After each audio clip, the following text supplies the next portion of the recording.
कल 3 मार्च दिन शुक्रवार को आमल की एकादशी है, जो कि फागुन मास के शुक्ल पक्ष में मनाई जाती है।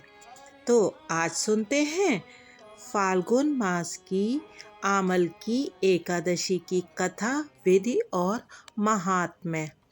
युधिष्ठिर जी ने कहा, श्री कृष्ण जी, मैंने विजया एकादशी का महात्म्य, जो महान फल देने वाला है, सुन लिया। अब फाल्गुन शुक्ल पक्ष की एकादशी का नाम और महात्म्य बताने की कृपा कीजिए। भगवान श्री कृष्ण बोले, महाभाग धर्मनंदन, सुनो, तुम्हें इस समय वह प्रसंग सुनाता हूँ जिसे राजा मानधाता के पूछने पर महात्मा वशिष्ठ जी ने कहा था। फाल्गुन शुक्ल पक्ष की एकादशी का नाम आमल की है। इसका पवित्र व्रत विष्णु लोक की प्राप्ति कराने वाला है। मानधाता ने पूछा, द्विज श्रेष्ठ, यह आमल की कब उत्पन्न हुई, मुझे कृपया बताइए। वशिष्ठ जी ने कहा, महाभाग सुनो, पृथ्वी पर आमलकी की उत्पत्ति किस प्रकार हुई यह बताता हूँ। आमलकी महान वृक्ष है, जो सब पापों का नाश करने वाला है। भगवान विष्णु के थूकने पर उनके मुख से चंद्रमा के समान कांतिमान एक बिंदु प्रकट हुआ। वह बिंदु पृथ्वी पर गिरा। उसी से आमलकी अर्थात आंवले का महान वृक्ष उत्पन्न हुआ। यह सभी वृक्षों का आदिभूत कहलाता है। इसी समय समस्त प्रजा की सृष्टि करने के लिए भगवान ने ब्रह्मा जी को उत्पन्न किया। उन्हीं से इन प्रजाओं की सृष्टि हुई। देवता, दानव, गंधर्व, यक्ष, राक्षस, नाग तथा निर्मल अंतःकरण वाले महर्षियों को ब्रह्मा जी ने जन्म दिया। उनमें से देवता और ऋषि उस स्थान पर आए जहाँ विष्णु प्रिया आमलकी का वृक्ष था। महाभाग, उसे देखकर देवताओं को बड़ा विस्मय हुआ। वे एक दूसरे पर दृष्टिपात करते हुए उत्कंठा पूर्वक उस वृक्ष की ओर देखने लगे और खड़े खड़े सोचने लगे कि प्लक्ष, पाकर आदि वृक्ष तो पूर्व कल्प की ही भांति हैं, जो सबके सब हमारे परिचित हैं, किंतु इस वृक्ष को हम नहीं जानते। उन्हें इस प्रकार चिंता करते देख आकाशवाणी हुई, महर्षियों, यह सर्वश्रेष्ठ आमलकी का वृक्ष है, जो विष्णु जी को प्रिय है। इसके स्मरण मात्र से गोदान का फल मिलता है।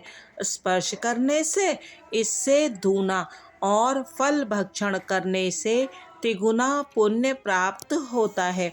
इसीलिए सदा प्रयत्न पूर्वक आमलकी अर्थात आंवले का सेवन करना चाहिए। यह सब पापों को हरने वाला वैष्णव वृक्ष बताया गया है।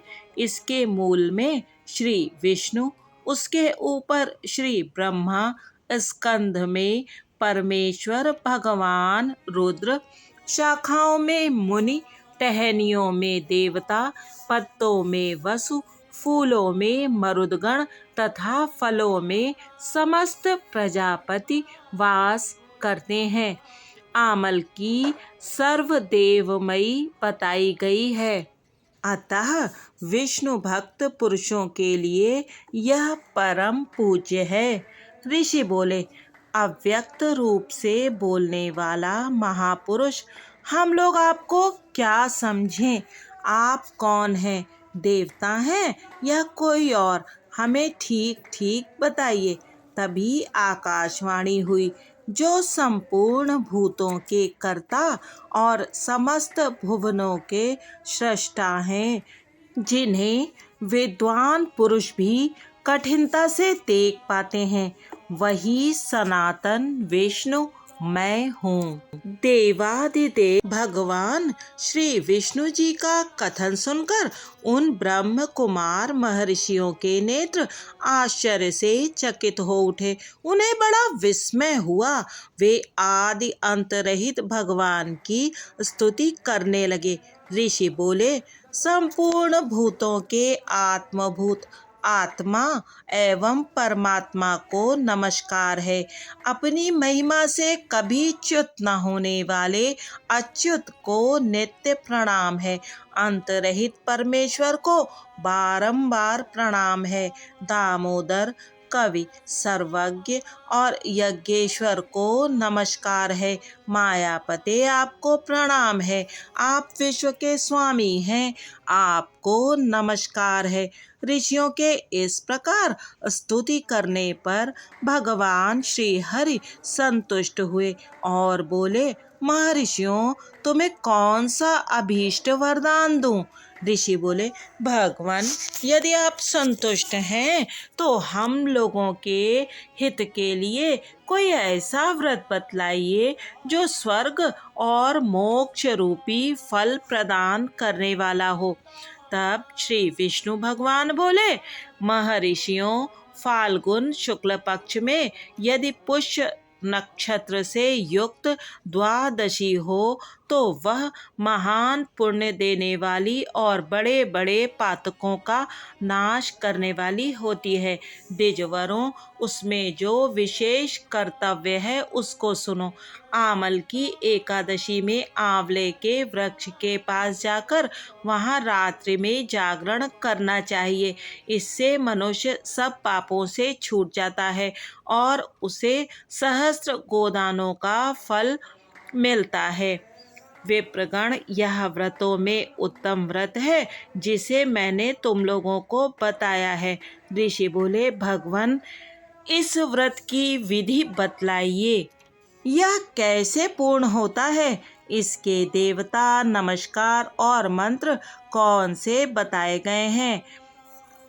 उस समय स्नान और दान कैसे किया जाता है? पूजन की कौन सी विधि है तथा उसके लिए मंत्र क्या है?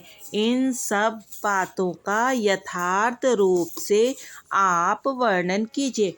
तब भगवान श्री विष्णु जी ने कहा, द्विजवरों, इस व्रत की जो उत्तम विधि है उसको श्रवण करो। एकादशी को प्रातःकाल दंत धावन करके यह संकल्प करें कि हे पुंडरीकाक्ष, हे अच्युत, मैं एकादशी को निराहार रहकर दूसरे दिन भोजन करूंगा। आप मुझे शरण में रखें। ऐसा नियम लेने के बाद पतित, चोर, पाखंडी, दुराचारी, मर्यादा भंग करने वाले तथा गुरु पत्नीगामी मनुष्यों से वार्तालाप न करे। अपने मन को वश में रखते हुए नदी में, पोखरे में, कुएं में अथवा घर में ही स्नान करे।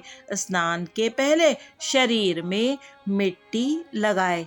मिट्टी लगाते समय मंत्र का जप करे।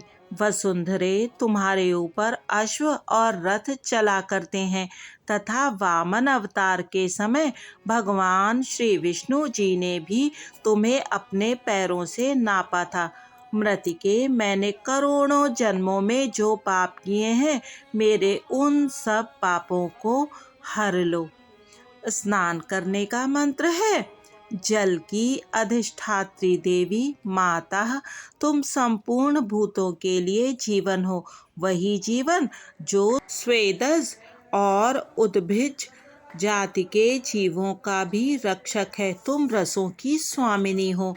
तुम्हें नमस्कार है। आज मैं संपूर्ण तीर्थों, कुंडों, झरनों, नदियों और देव संबंधी सरोवरों में स्नान कर चुका। मेरा यह स्नान उक्त सभी स्नानों का फल देने वाला हो। विद्वान पुरुष को चाहिए कि वह परशुराम जी की सोने की प्रतिमा बनवाए। प्रतिमा अपनी शक्ति और धन के अनुसार 1 या आधे मासे सुवर्ण की होनी चाहिए। स्नान के पश्चात घर आकर पूजा और हवन करे। इसके बाद सब प्रकार की सामग्री लेकर आंवले के वृक्ष के पास जाए। वहां वृक्ष के चारों ओर की जमीन झाड़ बुहार लीप पोत कर शुद्ध करे। शुद्ध की हुई भूमि में मंत्र पाठ पूर्वक जल से भरे हुए नवीन कलश की स्थापना करे। कलश में पंचरत्न और दिव्य गंध आदि छोड़ दे। श्वेत चंदन से उसको चर्चित करे। कंठ में फूल की माला पहनाए। सब प्रकार के धूप की सुगंध फैलाए। जलते हुए दीपकों की श्रेणी सजाकर रखे। तात्पर्य यह कि सब ओर से सुंदर एवं मनोहर दृश्य उपस्थित करे। पूजा के लिए नवीन छाता जूता और वस्त्र भी मंगा कर रखे। कलश के ऊपर एक पात्र रखकर उसे दिव्य लाजों खीलों से भर दे। फिर उसके ऊपर सुवर्णमय परशुराम जी की स्थापना करे।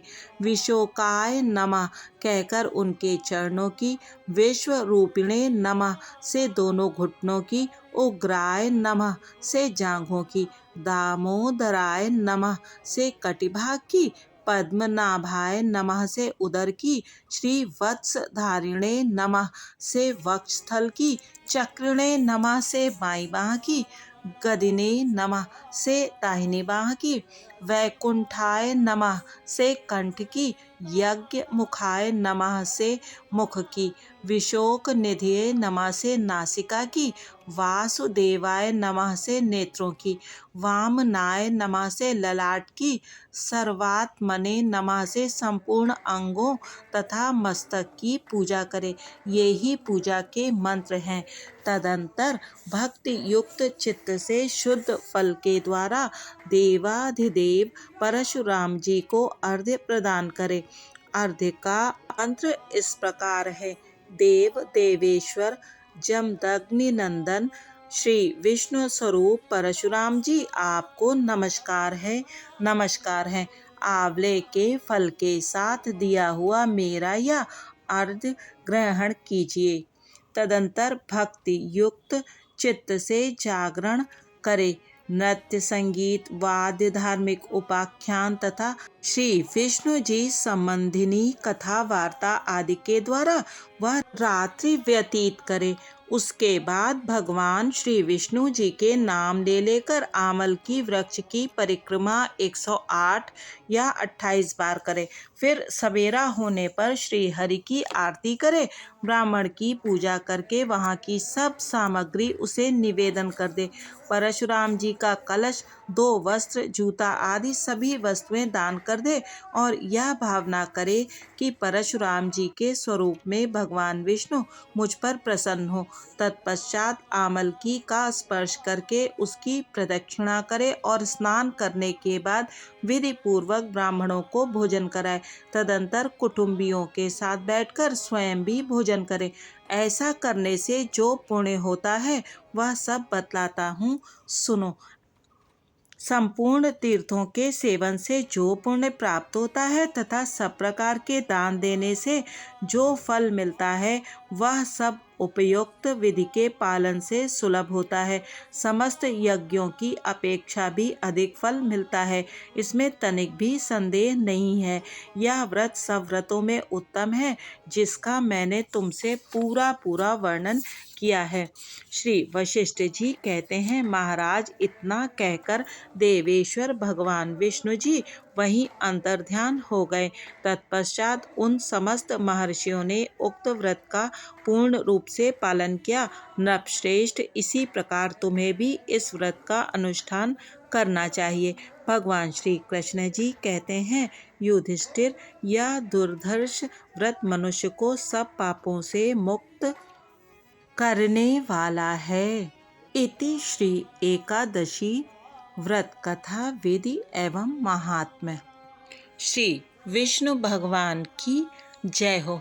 यदि आपको ये वीडियो और इस चैनल की विषय सामग्री अच्छी लग रही हो तो कृपया चैनल को अवश्य ही सब्सक्राइब करें और वीडियो को लाइक करें तथा अपने 2 लाइन के कमेंट्स के द्वारा मुझे ये भी बताएं कि आप और कौन कौन सी कथाएं सुनना चाहते हैं। बहुत बहुत धन्यवाद।